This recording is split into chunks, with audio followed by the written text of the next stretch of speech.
Welcome to CAN, Caribbean Affiliate News. My name is Siobhan Gobin, and this segment is sponsored by Emeralds Travel. In Guyana, a 40-year-old mentally ill man Friday hacked his 2 children to death and critically injured the other 2 before shooting himself.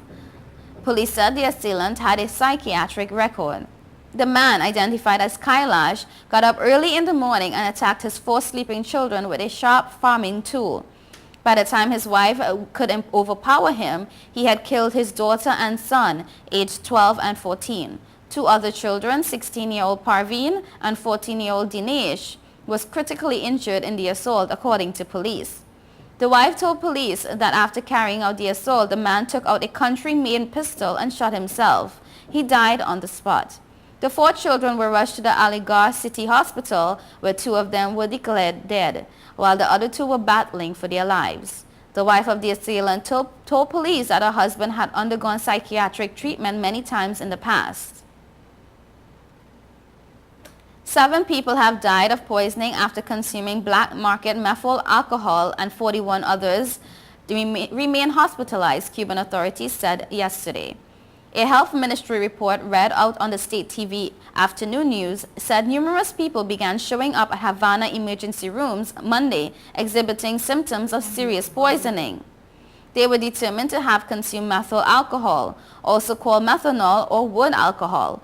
The substance is used in labs and research centers but is highly toxic for humans, potentially resulting in death or permanent health problems, including blindness. The health ministry said the victims bought the deadly booze from a black market merchant who procured it from 2 pharmaceutical employees. 8 of the 41 people still hospitalized were in serious condition. The ministry urged anyone who may have consumed the alcohol and was experiencing symptoms such as nausea, headaches, vomiting, or vision problems to seek urgent medical attention. Although it is not common, Cuban authorities occasionally report incidents of mass poisonings from food or moonshine liquor obtained from illicit sources. In Puerto Rico, 2 former officers with the Puerto Rico police and another individual have been sentenced to prison for their roles in providing security for drug transactions. The case against the 3 defendants arose from the FBI's undercover operation known as Operation Guard Shack. To date, 131 defendants have pleaded guilty or been convicted at trial, and 123 defendants have been sentenced as a result of the operation. Former Puerto Rico police officers Daviel Salinas Acevedo, 29, and Miguel Santiago Cordero, 30, were each sentenced on Tuesday to serve 181 months in prison. In addition, Wendell Riviera Ruperto, 38, was also sentenced on Tuesday to 420 months in prison. On January 10th, Salinas Acevedo and Santiago Cordero were each convicted at trial of 1 count of conspiring to possess with intent to distribute more than 5 kilograms of cocaine and 1 count of possessing a firearm in furtherance of a drug transaction. Rivera Roberto was convicted of 1 count of conspiring to possess with intent to distribute more than 5 kilograms of cocaine, attempting to possess with the intent to distribute more than 5 kilograms of cocaine, and possessing a firearm in furtherance of a drug transaction. Rivera Roberto had been convicted previously of 15 other counts arising from his participation in other related drug transactions.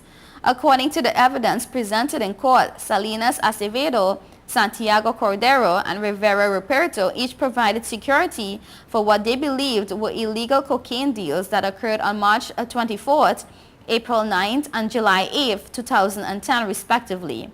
In fact, each purported drug transaction was one of dozens of simulated transactions conducted as part of the undercover FBI operation.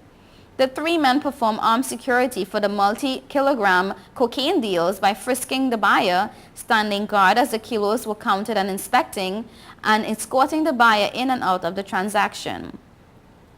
In return for the security they provided, Salinas Acevedo, Santiago Cordero, and Rivera Ruperto each received a cash payment of $2,000.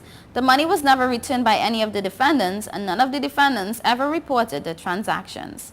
The case was investigated by the FBI. The Puerto Rico Department of Justice also provided assistance in this case.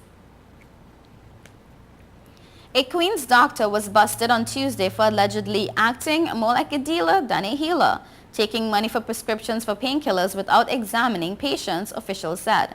Anand Prasad, 44, who has offices in Jamaica, Queens and Baldwin, Long Island, was charged with illegally selling prescriptions for oxycodone on 2 occasions. But investigators believe he made $1.4 million from 5,800 office visits in 2011 and 2012, in which he prescribed the addictive meds to patients, officials said. It's unconscionable that a doctor, a trusted licensed professional, would violate his professional duties and abuse his license to traffic in prescriptions for narcotics, said Attorney General Eric Schneiderman, whose office conducted the investigation. Prasad, born in Guyana and who faces up to 15 years in prison if convicted, pleading not guilty at his arraignment in a Nassau County court Tuesday and was ordered held without bail. He allegedly charged $250 or more for office visits, in which all he did was write prescriptions for the painkillers. A new law set to take effect next month will make New York the first state to require doctors to consult an online database showing patients' drug histories before prescribing a controlled substance. The law is designed to make doctor shopping by prescription drug abusers much more difficult, officials said. You are watching Caribbean Affiliate News. Stay tuned.